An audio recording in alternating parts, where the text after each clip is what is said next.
صباح الخير. جوزي راح الشغل وسبت ابني نايم كده، حطيت جنبه الببرونه ونزلت بسرعه جبت فطار وما اتاخرتش عشان خاطر ما سيبوش برده لوحده.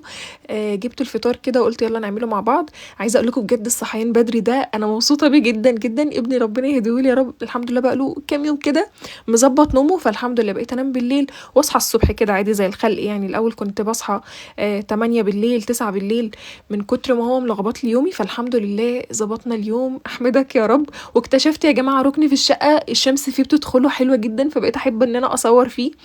فقلت يا ده انا من ساعه ما اتجوزت ما كنتش بصحى بدري بسبب ابني يعني، فالحمد لله.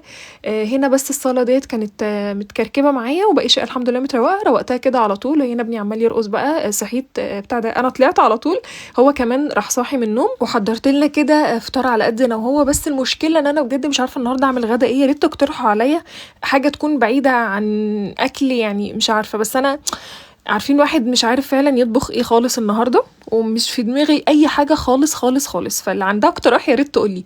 جماعه مين بيحب الفول والبيض في الاطباق الالمونيا ديت؟ بجد انا الاكل ده بالذات لو مش في الاطباق الالمونيا ما بحسش بطعم الاكل نهائي.